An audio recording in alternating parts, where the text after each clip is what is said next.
Radio Educación presenta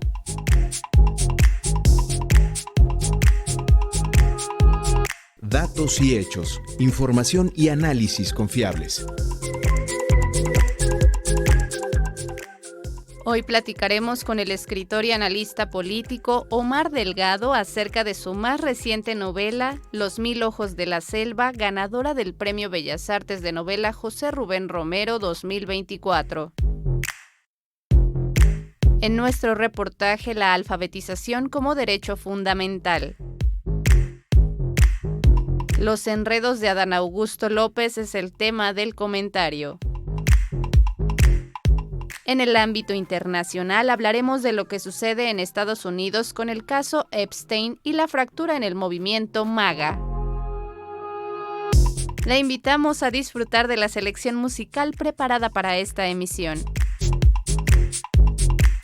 Muy buena tarde, soy Alma Lilia Martínez y a nombre de todo el equipo de producción le pido que nos acompañe los siguientes minutos para escuchar lo que hemos preparado de la información más relevante generada en esta semana.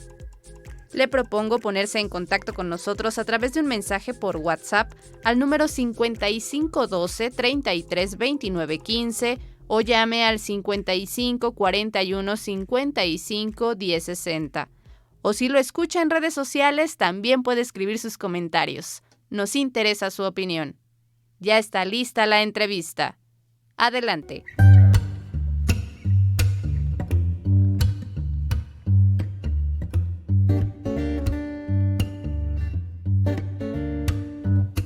Vislumbres y versiones con Víctor Bárcenas y Omar Delgado.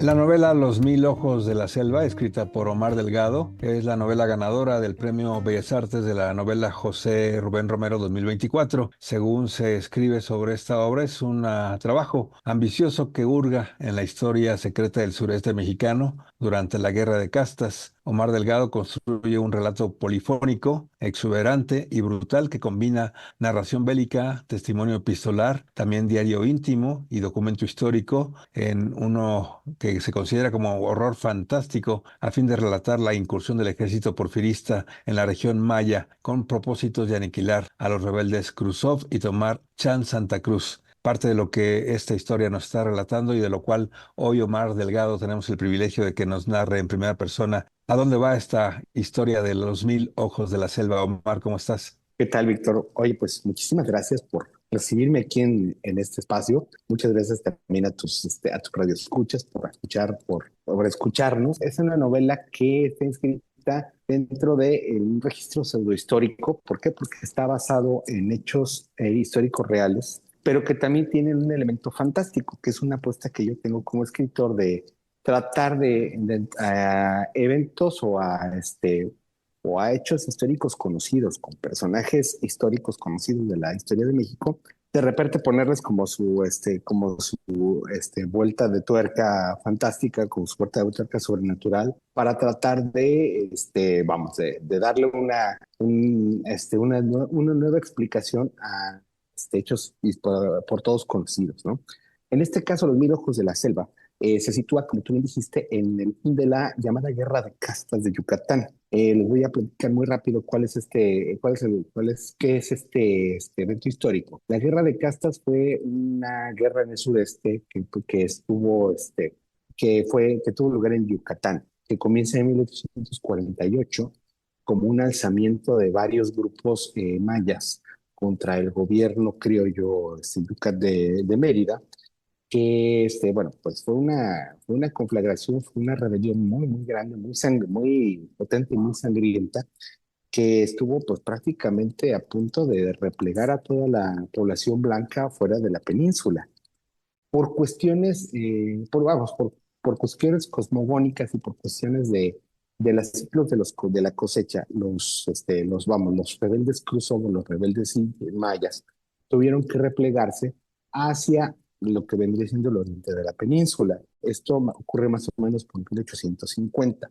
Ahora, ¿cuál es la consecuencia de esto? Que por casi más de 50 años hubo una gran parte del territorio de la península de Yucatán que estuvo cuando bajo control exclusivo de los grupos mayas. O sea, prácticamente fue una república indígena por más de medio siglo, independiente del gobierno de México, independiente del gobierno de Yucatán, que tenía su propio gobierno, que tenía sus propias instituciones, que incluso tenía tratos comerciales, por ejemplo, con las Bahamas o con Belice, y que dura hasta 1901.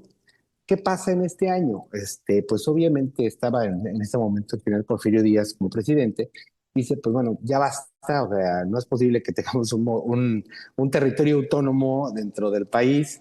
Este es el país del orden y progreso, y manda a uno de sus generales más sanguinarios, el general Ignacio Bravo, a combatir y a aplastar la rebelión. Esto se concreta finalmente con la toma de la capital de este territorio indígena, Chan Santa Cruz, que actualmente es la ciudad de Felipe Carrillo Puerto, en Quintana Roo, el 5 de mayo de 1901. Bueno, esto es el hecho histórico real. Otro hecho histórico real que mezclo es que todos recordamos el baile de los 41, donde personas homosexuales de sexo masculino son agredidas por la policía de la capital, y pues muchas de ellas son arrestadas, muchas de ellas son encarceladas. De ahí también viene esta conseja de la picaresca del 41 como sinónimo de la persona homosexual masculina. Bueno, a partir de esta anécdota de Ignacio de la Llave, yerno del general Porfirio Díaz, justamente. Pero bueno, aquí lo importante es que varias de estas personas que fueron arrestadas en esta redada son enviadas a Yucatán a combatir en la guerra de castas, pues con el fin, pues era prácticamente una sentencia de muerte, ¿no? Porque las condiciones de combate en Yucatán pues, eran terribles, ¿no?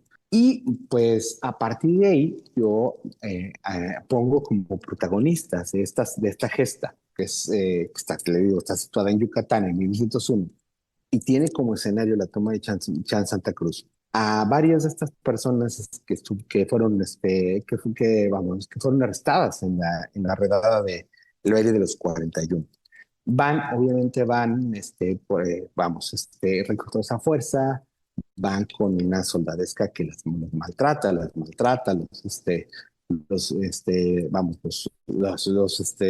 constantemente hace escarnio de ellos. Pero además llegan a la selva y se encuentran con algo que no esperaba nadie, ¿no? Que más allá de la rebelión indígena, hay una fuerza misteriosa, una fuerza demoníaca en la selva, que es un antiguo demonio maya, que es el que está de alguna manera orquestando todo lo que vendría siendo esta rebelión sangrienta que lleva 50 años, ¿no? Entonces, estas personas homosexuales se dan cuenta que por una razón, que luego es explicada por otro personaje ahí, dentro de la novela, ellos tienen un papel esencial en el fin de esta conflagración. Entonces, bueno, de esto va Los Mil Ojos de la Selva. Y como decías tú bien y como estamos comentando, es una novela corta, es una novela de 150 páginas, que mezcla tanto la referencia histórica, mezcla una novela histórica, pero también con un corte fantástico, ¿no? Con este horror cósmico que comienza con Lovecraft, que tiene varios seguidores, y que yo incorporo en esta historia a partir de un antiguo mito maya. Omar, ¿qué tanto te satisface a ti como escritor el tomar elementos de la realidad histórica y subvertirlos y jugar con ellos y además recrearlos hasta pues generar estas nuevas pues reamalgaje de historias narradas que se da mucho en tu creatividad como escritor? Inventar, ahí ya la palabra invención se perfila como tal y darnos esa historia que puede ser muy divertida. Bueno, Víctor, pues mira, siempre ha sido una apuesta para mí porque yo soy un historiador frustrado. A mí la historia de México y la historia del mundo siempre han sido grandes pasiones de mí desde mi infancia. Pero también, pues bueno, vemos la historia como la vemos, el discurso histórico. También es un discurso que pues está muy emparentado con el discurso político, ¿no? Entonces, muchos proyectos políticos de cualquier tipo de bandera, ¿no? Cualquier tipo de orientación, toman ciertos elementos o toman ciertos pasajes históricos para con ellos construir su propia cosmogonía y con ellos también cimentar su plan de gobierno, etcétera. Entonces, o sea, esto hace que, por ejemplo, muchas veces la historia sea leída como algo reverencial, ¿no? O sea, estos personajes históricos, pues con este perfil marmóleo, con este perfil inamovible, y estas historias que se tejen a partir de los hechos históricos vistos desde un enfoque político, que son una cuestión cosmogónica, como te decía, de buenos contra malos, ¿no? Muy buenos, muy buenos, muy buenos, y muy malos, muy malos, muy malos. Esta visión de la historia, pues, evidentemente, sirve para ciertos intereses, de cualquier tipo, pero también, pues, nos resulta en muchos aspectos a los que somos o a los que nos gustan de alguna manera de adentrarnos en la historia, como algo que no es, vamos, inacabado, o como algo que no profundiza.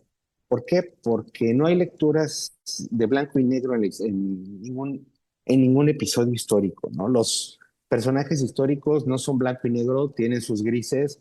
Sabemos que, por ejemplo, Benito Juárez, que fue un tipo extremadamente valiente, extremadamente brillante, pero también fue un tipo muy autoritario que en sus últimos años pues, se perfilaba para dictador y que esta muerte temprana que tiene lo salvó de convertirse en lo que vendría después a ser Porfirio Díaz, ¿no? Que Porfirio Díaz comienza como el gran héroe de la intervención francesa y termina como este villano histórico, ¿no? O sea, tanto los hechos como los personajes son vistos como buenos o como malos, como blancos o como negros.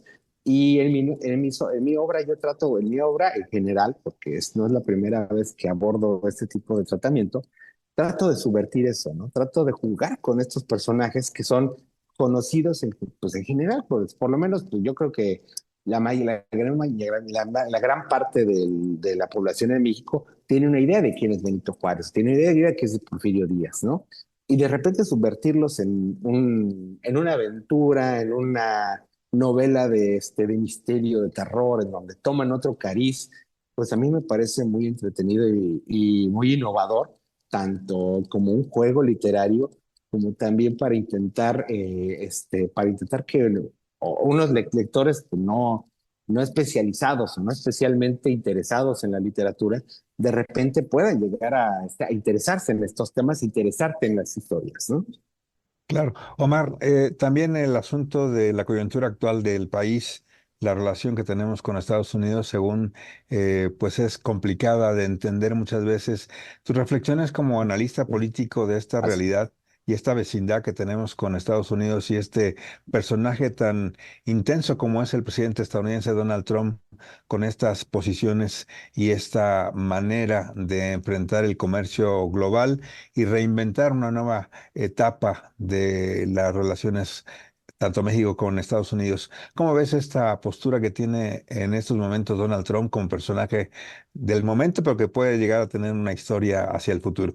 Fíjate que, bueno, es una coyuntura. Dicen los chinos que una de las maldiciones chinas es ojalá vivas tiempos interesantes, ¿no? Y en ese sentido, creo que estamos viviendo tiempos muy interesantes. No necesariamente es lo mejor para nosotros, porque estamos en una coyuntura en la cual regresamos otra vez a esta cuestión histórica que a mí me gusta mucho, porque la historia nos sirve para comparar estos eventos, que son eventos cíclicos, que también son eventos que o sea, que si se analizan a partir de procesos y no de fechas y de nombres y demás, te pueden dar mucha luz acerca de lo que puede pasar, ¿no? En este caso yo veo similitudes de este momento histórico, Víctor, con el tiempo previo a 1846, que es cuando James Polk, personaje, presidente de Estados Unidos, llega a la presidencia y comienza con esta expansión hacia el oeste, que culmina con la guerra de Estados Unidos y con el Tratado de Guadalupe Hidalgo. Con esto no quiero decir directamente, o sea, vamos, porque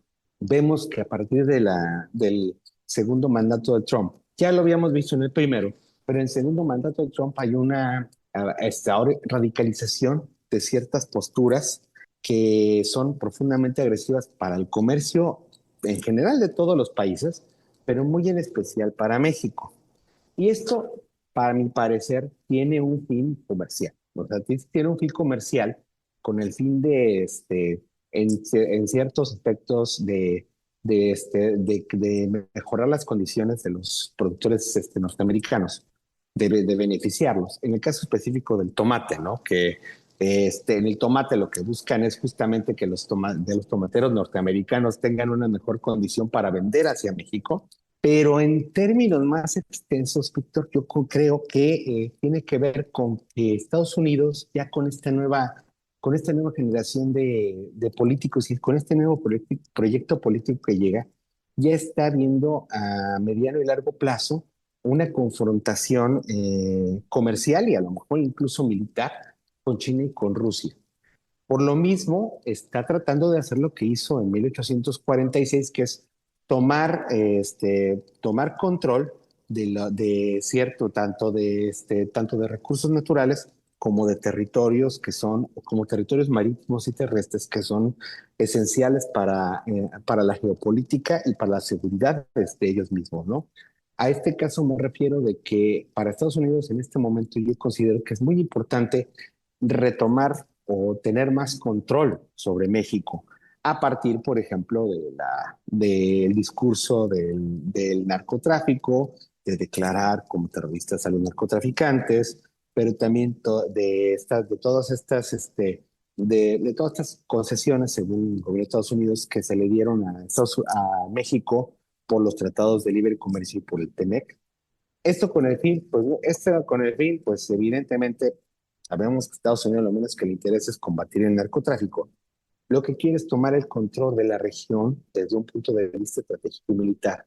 ¿Por qué? Porque a mi parecer está pensando que en unos 15 años, en unos 10 años, va a haber una conflagración directa con el bloque oriental, con China, con Rusia, con los BRICS, pues que puede llegar incluso a escalar hacia lo militar y requiere pues la mayor parte de recursos: petróleo, litio, minerales raros, recursos acuíferos, bajo su control. Pues sin duda es una amenaza de la cual estaremos pues muy al pendiente, porque no es tan fácil que se pueda repetir esa nefasta historia del siglo XIX. Los Mil Ojos de la Selva, Omar Delgado, ¿dónde podemos leerla?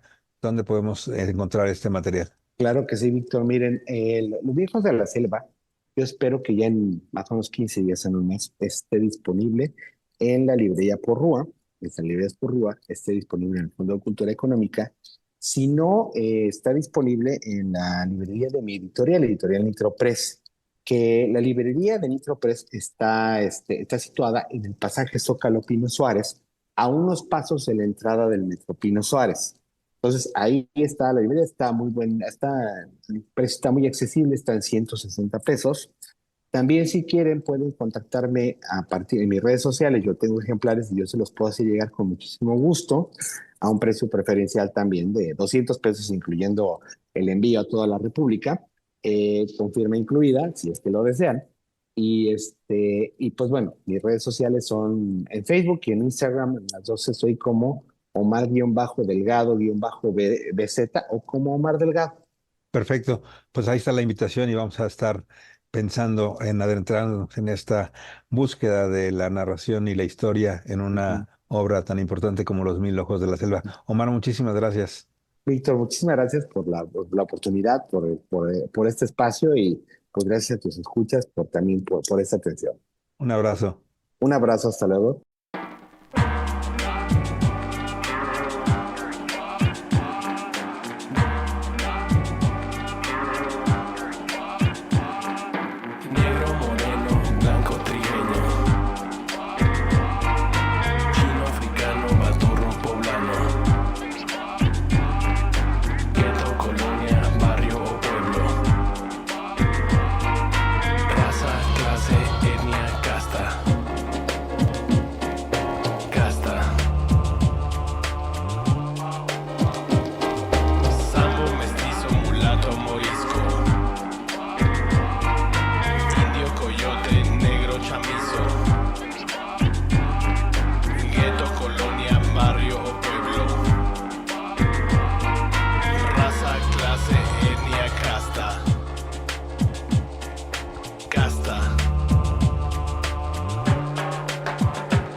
Agradecemos la charla al escritor y analista político Omar Delgado y por supuesto que hay que leer su novela Los 1000 ojos de la selva, ganadora del Premio Bellas Artes de Novela José Rubén Romero 2024.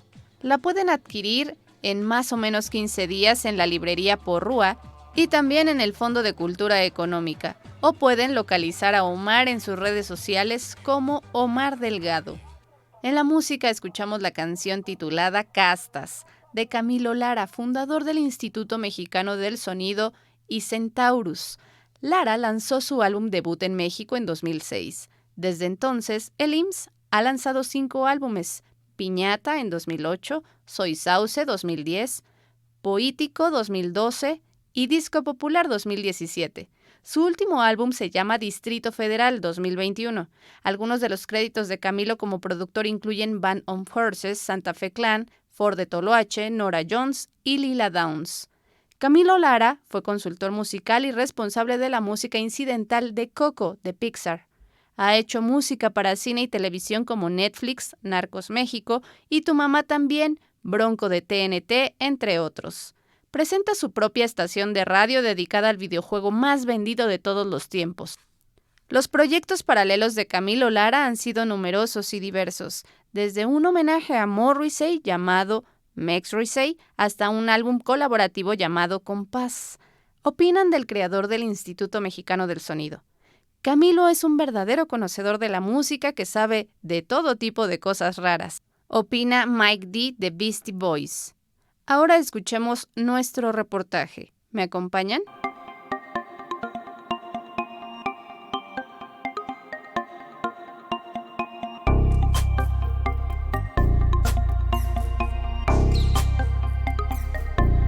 Conexión informativa con Elizabeth Montes. Alfabetización, derecho fundamental.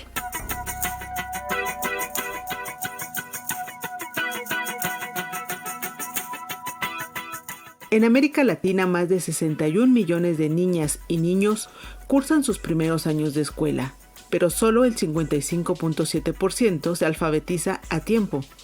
Millones de infantes llegan a los 10 años sin saber leer ni escribir, lo que profundiza desigualdades que condicionan su trayectoria escolar y su desarrollo futuro. Esta fue una de las conclusiones del segundo encuentro regional por la alfabetización, que reunió a representantes de 6 países latinoamericanos: Argentina, Brasil, Chile, Colombia, Perú y México, y de la Organización de las Naciones Unidas para la Educación, la Ciencia y la Cultura, UNESCO. Silvia Ojeda, directora de Fundación Instituto Natura México, comenta el diagnóstico que se hizo en este encuentro regional por la alfabetización. El problema que compartimos en general en todos los países de América Latina es que la alfabetización ha sido, como lo han llamado algunos países, una tragedia silenciosa. No hay información clara sobre cómo están el nivel de alfabetización de nuestros niños y de nuestras niñas, pero en las últimas evaluaciones que tuvimos como región, por ejemplo ERCE, que la hace UNESCO, lo que vemos es que al llegar a tercero de primaria, alrededor de una tercera parte de nuestros niños no comprenden lo que están leyendo, no tienen las competencias suficientes ni en lengua ni en matemáticas. Y obviamente eso pues dificulta cualquier aprendizaje posterior. Hay países como Brasil que sí han puesto un énfasis particular en la alfabetización y tienen pues claridad en cómo está la situación, pero en general en toda América Latina más de una tercera parte y a veces hasta la mitad de nuestros niños no están alfabetizados a la edad correcta.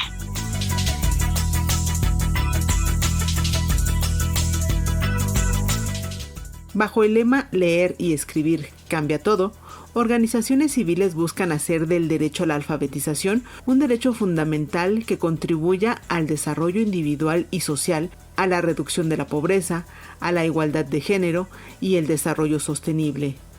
En nuestro país se estima que 1 de cada 3 estudiantes de tercer grado no comprende lo que lee, además de que la alfabetización se ha vinculado a atender el rezago educativo en mayores de 15 años, así lo explica Silvia Ojeda, directora de Fundación Instituto Natura México. El concepto de alfabetización se ha relacionado mayormente con mayores de 15 años y lo que se mide en nuestro país, o sea, el analfabetismo se habla de 15 años hacia arriba, pero el problema viene desde abajo. O sea, necesitamos tener certeza de si nuestros niños y nuestras niñas en la primaria baja son alfabetizados correctamente. Entonces, ese es el punto el que estamos tratando de poner en la mesa, el que los niños y las niñas en la primaria baja durante los 2 primeros años de primaria tienen que ser alfabetizados correctamente. O sea, un niño tiene que comprender lo que está leyendo, tiene que quedar completo su principio alfabético y demás, como para que después pueda aprender, como lo comenté hace un momento. Entonces, lo que pusimos pues ahora sí que de relieve en esta inmersión con 6 países que acudimos de nuestra América Latina, fue justamente eso, ¿no? La importancia de la alfabetización a la edad correcta, y que esto quiere decir en la primaria baja.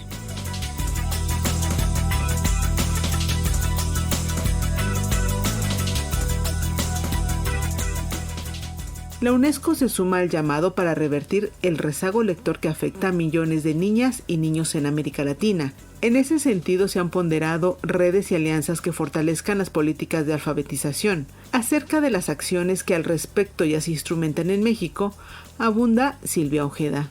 Nosotros ya estamos trabajando con 8 estados en el país, con gobiernos estatales que comparten esta preocupación. De hecho, es un tema que también hemos comentado con el gobierno federal y han mostrado que realmente hay un interés por resolver esta situación. Ahora sí que por avanzar en el mejor de los caminos se están sumando cada vez más entidades pues a resolver esto, ¿no? Desde sus aulas. En México y en Argentina y Brasil estamos impulsando políticas sistémicas para darle y devolverle este protagonismo a las autoridades educativas, que son quienes realmente pueden atender, ¿no? A todas las niñas y todos los niños, ¿no? Desde la Fundación Instituto Natura tenemos una propuesta que es la que estamos implementando, como te comentaba, con 8 estados y próximamente 2 más, que tiene que ver con cómo se trabaja en el aula, qué materiales educativos son los mejores para que los niños puedan pues ejercitar lo necesario y realmente alfabetizarse. Nosotros tenemos una alianza con UNESCO aquí en México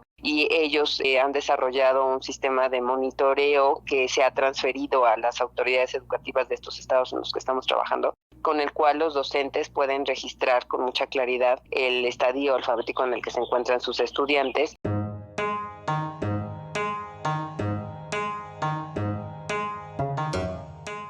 La educación de calidad e incluyente es una meta que sigue presente en América Latina. Llegar a ella es una tarea colectiva que involucra a gobiernos, autoridades educativas, familias y organizaciones sin fines de lucro. Lograr la articulación para su consolidación es un trabajo que requiere el compromiso de todos, y así lograr transformar el futuro de nuestras infancias para las que la educación sea un derecho y no un privilegio. Habla Silvia Ojeda, directora del Instituto Natura. Trabajar de la mano con la autoridad, quienes son los responsables y, como te decía hace un rato, los protagonistas de la situación. Pero también creo que hay un llamado importante a los padres y madres de familia de comprometerse con el aprendizaje de sus hijos y sus hijas. Vemos muchos papás que estamos en diferentes condiciones y esto está muy claro en nuestro país. Hay papás y mamás que no están alfabetizados tampoco, hay papás y mamás que a lo mejor ni siquiera están presentes. O sea, tenemos un montón de retos, pero hay que darle importancia a la educación, hay que acompañar a nuestros hijos y a nuestras hijas en su proceso, quizás solo estando, ¿sabes? Pero el que un niño o una niña sepa que para un papá es importante, la escuela es importante, el aprendizaje hace toda la diferencia.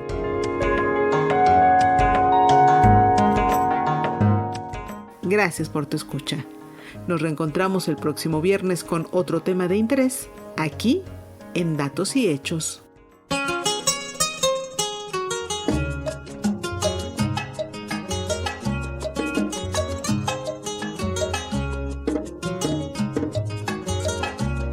La cultura es la verdad que el pueblo debe saber para más nunca perder su amor por la libertad, que no se quede nadie sin aprender, que no se quede nadie sin aprender.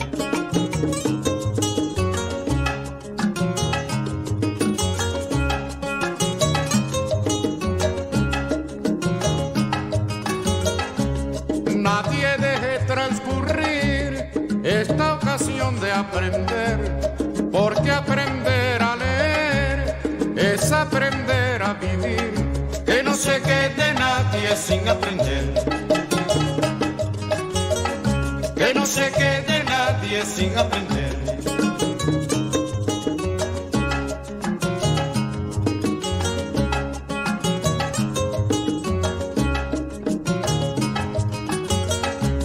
No hay que dejar para luego el gesto maravilloso, profundamente glorioso, de darle la luz al ciego. Que no se quede nadie sin aprender, que no se quede nadie sin aprender.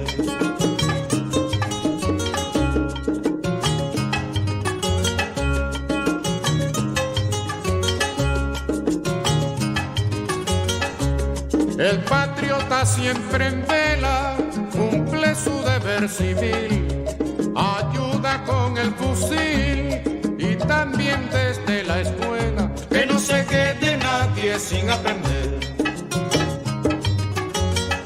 que no se quede nadie sin aprender.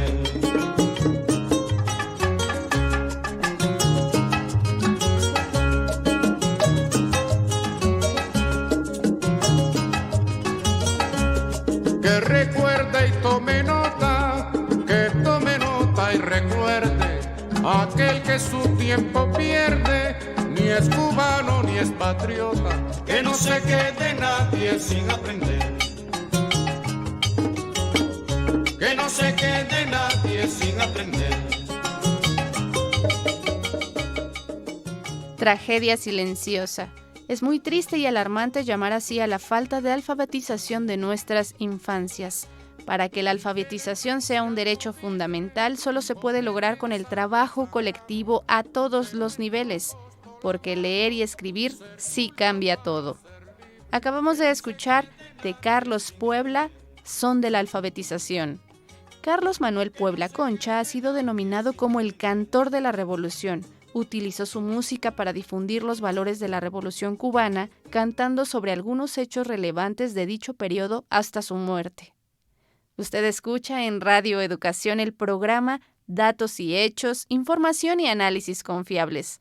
Puede comunicarse con el equipo de producción a través de un mensaje de WhatsApp al número 55 12 33 29 15 o marque el 55 41 55 10 60. Y si lo escucha en nuestras redes sociales, puede escribir su comentario. Nos interesa su opinión. Está lista nuestra siguiente sección. Escuchemos. Libre Expresión con Víctor Bárcenas. Los enredos de Adán Augusto López.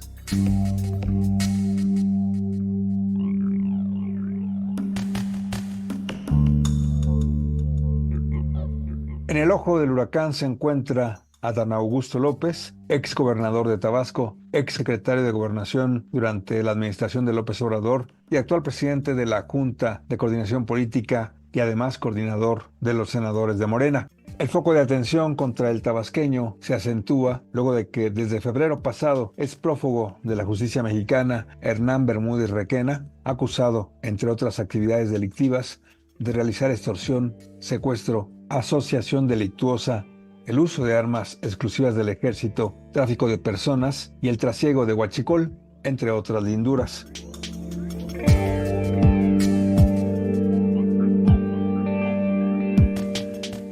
Hernán Bermúdez Requena fue el secretario de Seguridad del gobierno de Adán Augusto López en Tabasco. El coordinador de los senadores morenistas primero guardó un sepulcral silencio ante las acusaciones públicas en contra de su subalterno criminal, nombrado por él mismo desde el año 2019.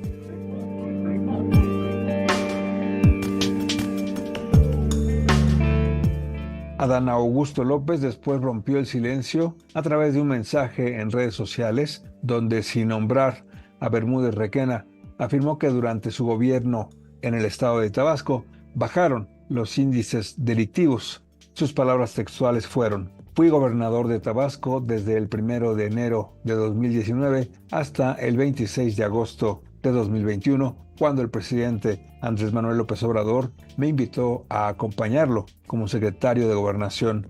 Durante mi gobierno, enfrentamos grandes retos en materia de seguridad y logramos reducir sustancialmente la actividad delictiva. Es público que se iniciaron investigaciones contra integrantes de aquel gobierno y considero fundamental que deben presentarse ante las autoridades para aclarar los hechos. Al mismo tiempo, aunque no he sido requerido, estoy a la orden de cualquier autoridad que solicite mi presencia.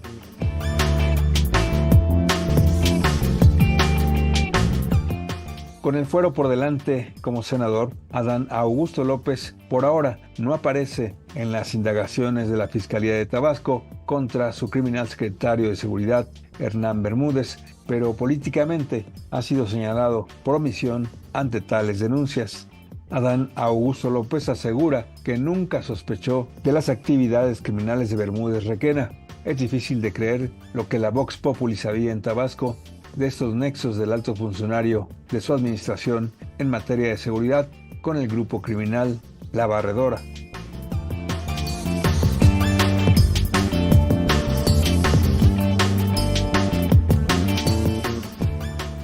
Sí, Hernán Bermúdez Requena es acusado de ser líder del grupo criminal La Barredora en Tabasco. Según autoridades de la Fiscalía de la entidad, Bermúdez Requena no solo habría facilitado la operación del grupo delictivo en Tabasco, sino que habría ejercido el liderazgo directo sobre La Barredora, una organización señalada por extorsión, tráfico de personas y narcomenudeo en el occidente de la entidad.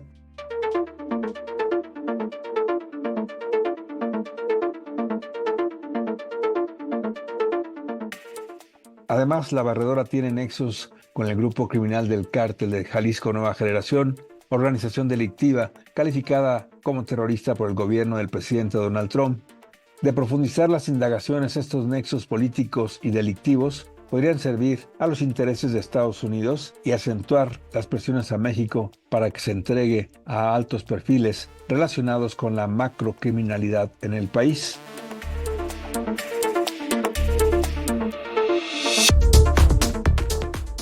La presidenta Claudia Sheinbaum ha pedido que no se acuse a Adán Augusto López sin pruebas de que avaló por omisión las actividades de Hernán Bermúdez.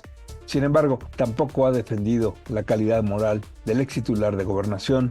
Lo cierto es que las sospechas sobre Adán Augusto López de no evitar las actividades delictivas de su funcionario en materia de seguridad afectan la imagen de Morena y su presencia como coordinador de los senadores del partido mayoritario en el Congreso, tarde que temprano harán más daño al partido en el poder. Su renuncia a dicha coordinación parlamentaria se antoja necesaria por mera congruencia política. Y recuerden, a pesar de todo, la maravilla nos acecha. No la dejen escapar.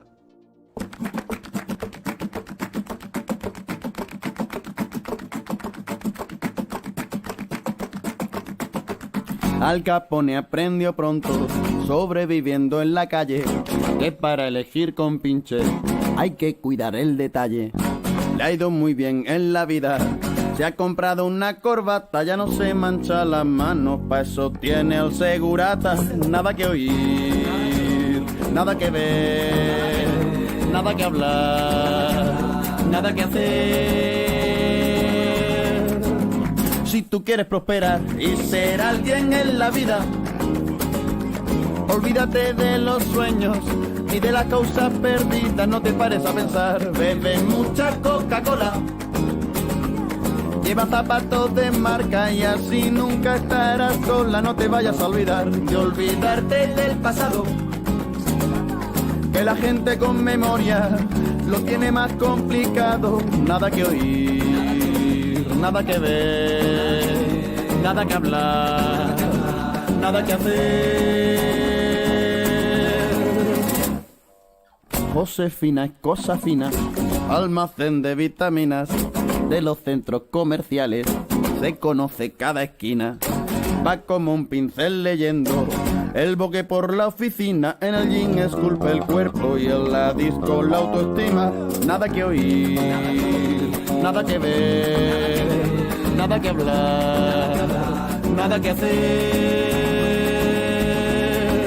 Si tú quieres prosperar y ser alguien en la vida, olvídate de los sueños y de las causas perdidas. No te pares a pensar, bebe mucha Coca-Cola, lleva zapatos de marca y así nunca estarás sola. No te vayas a olvidar de olvidarte del pasado, que la gente con memoria lo tiene más complicado. Nada que oír, nada que ver, nada que hablar, nada que hacer.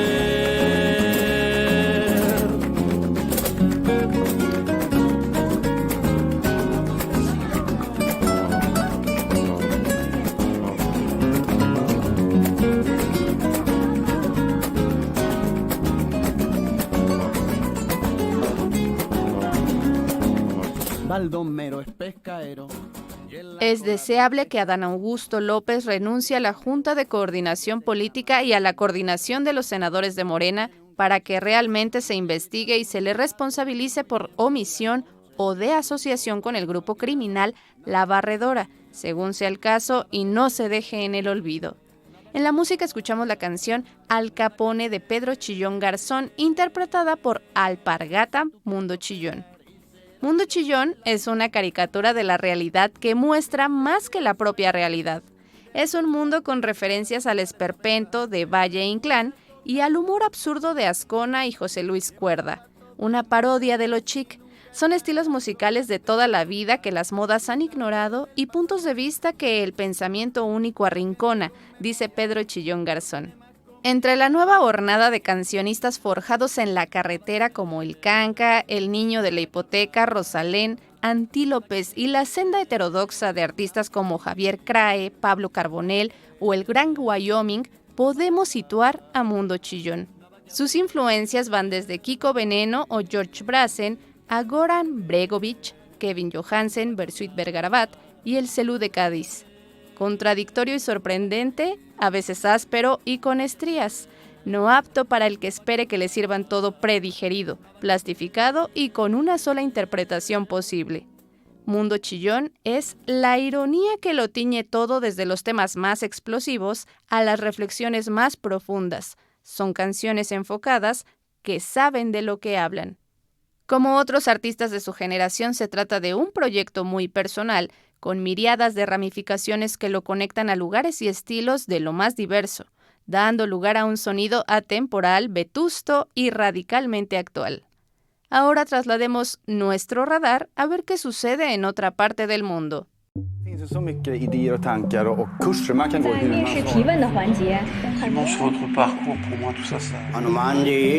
So Belle tells her father. Un manifestato, quelle che ha. Pasaporte Internacional a cargo de Ricardo Mercado Bravo.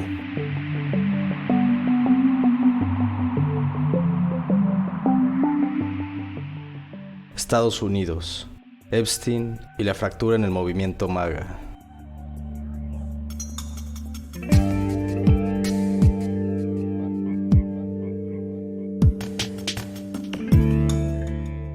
Conozco a Jeff desde hace 15 años. Es un tipo estupendo. Es muy divertido estar con él. Incluso dicen que le gustan las mujeres hermosas tanto como a mí, y muchas de ellas son jóvenes. Sin duda, Jeffrey disfruta de su vida social.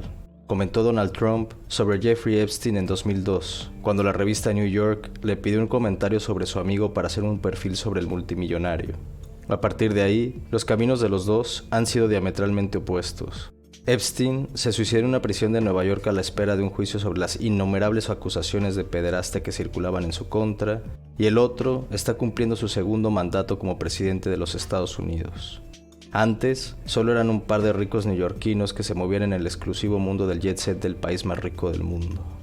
La relación de amistad de estos dos personajes ha sido siempre un dolor de cabeza para Trump, cuyo rol en todo el entramado del caso Epstein, que mezcla crimen, poder, impunidad y personajes de muy alto perfil, no está del todo claro. A pesar de ello, el movimiento MAGA, que apoyó el regreso de Trump a la Casa Blanca, ha tomado como bandera el caso Epstein por varios factores que, a veces, son poco claros y contradictorios.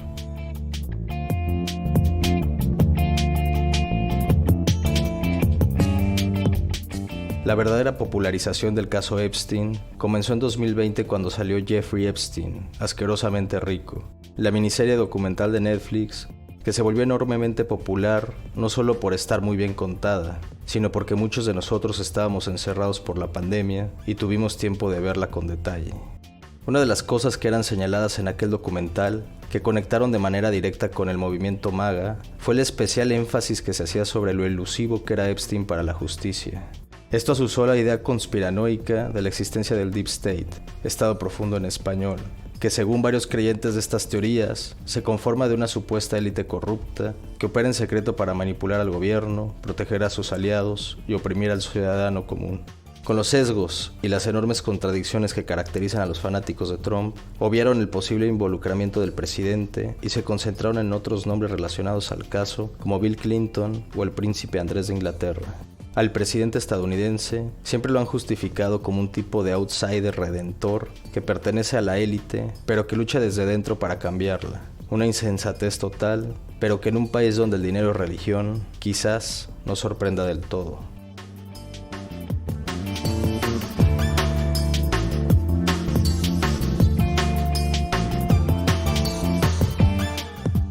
Relacionado a este caso, todo parecía ir bien para Trump a pesar de las 1001 pruebas de su amistad con Epstein, hasta que, la semana pasada, el Wall Street Journal publicó una pequeña carta que el actual presidente le mandó a Jeffrey Epstein con motivo de su cumpleaños 50 a principios de los años 2000.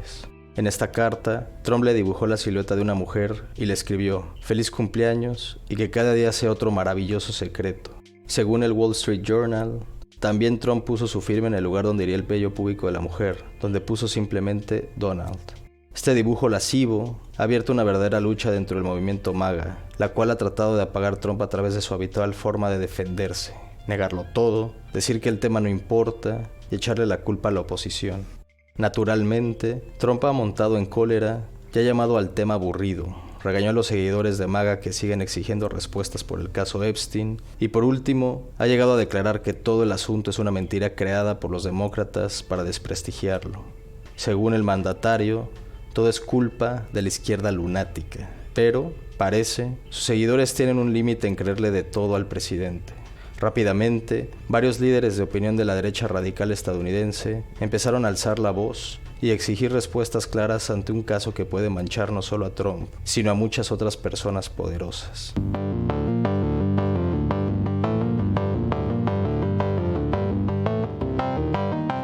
Ahora el asunto, a 6 meses de que Trump llegara a la Casa Blanca, es verdaderamente serio.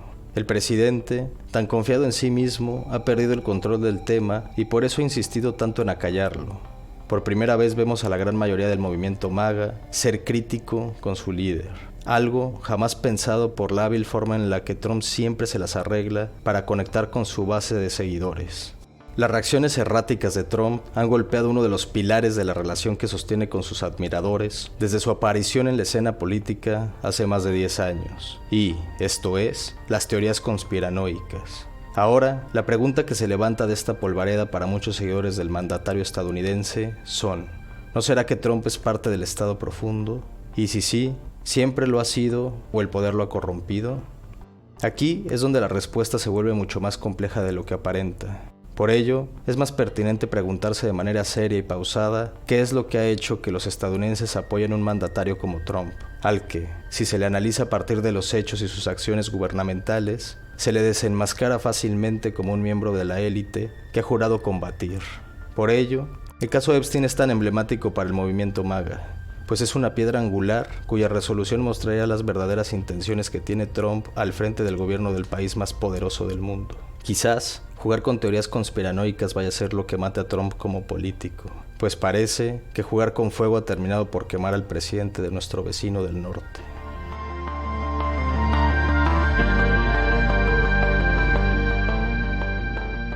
Muchas gracias por tus comentarios y escucha.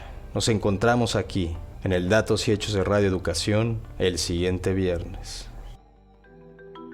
En Colombia, el 21 de mayo de 1851, se aprobó la ley que establecía la abolición total de la esclavitud. La libertad para los esclavos y las esclavas no fue un gesto de generosidad de la clase blanca poderosa, sino el resultado de las exigencias de un pueblo y la digna rabia por el engaño y la libertad prometida. por mis hermanas que el racismo mató, por las mujeres que el Estado no protegió. Desde donde hablan los que hablan desde afuera, los que van diciendo cómo funciona el sistema. Igual que mis ancestros busco la liberación, estoy en mi proceso y no lo pongo en cuestión. Desde donde hablan las que hablan desde afuera, las que van diciendo cómo funciona el sistema. Igual que mis ancestros busco la liberación, estoy en mi proceso y no lo pongo en cuestión. Me miro al espejo, no veo solo una mujer, veo una mujer negra llena de poder. Raza y la historia que en mi cuerpo se describe, jerarquización mal hecha para quien la recibe.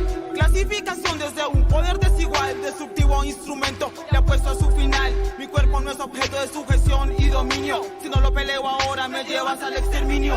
Subalternas excluidas, sometidas, explotadas, tachadas de la lista, las poco escuchadas. Y si aún así dices que no hay racismo, si sigues pensando así, lo conviertes en lo mismo. La batalla se pelea cada vez más con el cuerpo, también con ideas claras que hacen el cambio por dentro. Yo recibo la violencia, la transformo en canción y se la devuelvo al mundo y doy toda una lección. Mujer negra disidente sin riqueza popular, mis banderas de lucha, nadie me va a parar. El día que lo que soy a nadie le incomode, y el sistema que me saca y que cada vez me jode. Desde donde hablan los que hablan desde afuera, los que van diciendo cómo funciona el sistema. Igual que mis ancestros busco la liberación, estoy en mi proceso y no lo pongo en cuestión. Cuando mi pensamiento lo vean más que mi piel y sepan de que estoy hecha y aquí tengo mi papel. Ese día cuando llegue espero estar viva, rapeando con mis hermanas que siempre me motivan. No sé muy bien lo que es la civilización, nos ha deshumanizado, requiere reconstrucción. Pero en cambio sí, lo que es la esclavitud, patriarcado de persecución, lo sé con exactitud. Y ahora no soy yo,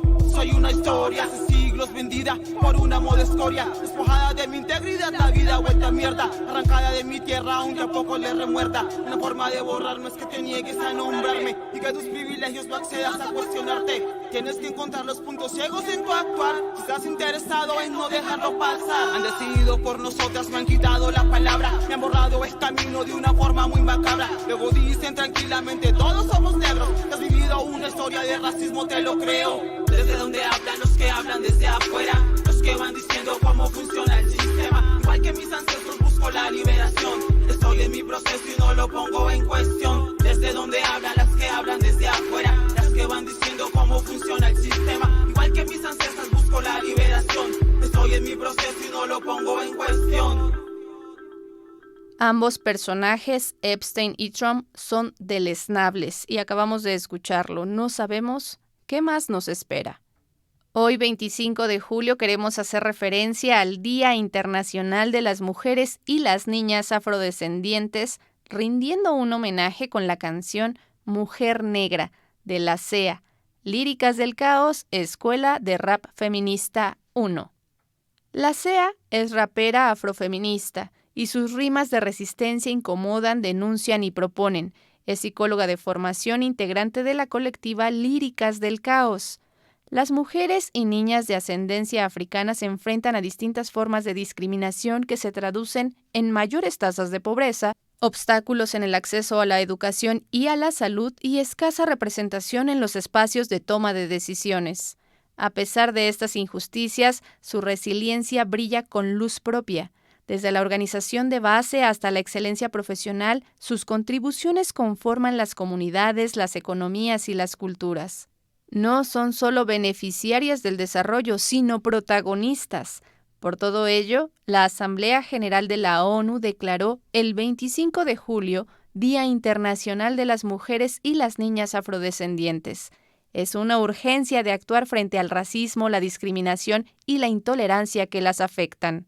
La resolución hace un llamamiento a una acción mundial renovada y a la rendición de cuentas para erradicar el racismo, la discriminación racial y la xenofobia y las formas conexas de intolerancia, especialmente cuando afectan a las mujeres y las niñas afrodescendientes.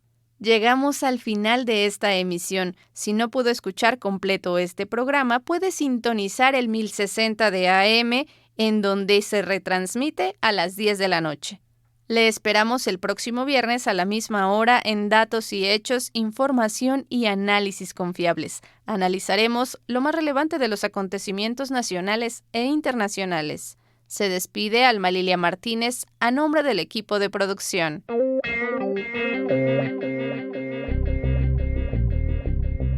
Esto fue Datos y Hechos, información y análisis confiables.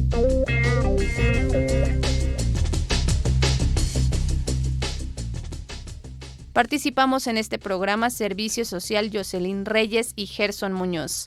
En el equipo de producción Guillermo Lagarda Trillo, Heréndira Salazar, Víctor Bárcenas, Elizabeth Montes, Ricardo Mercado Bravo, Sergio Bonilla, Alma Lilia Martínez y Laura Elena Padrón.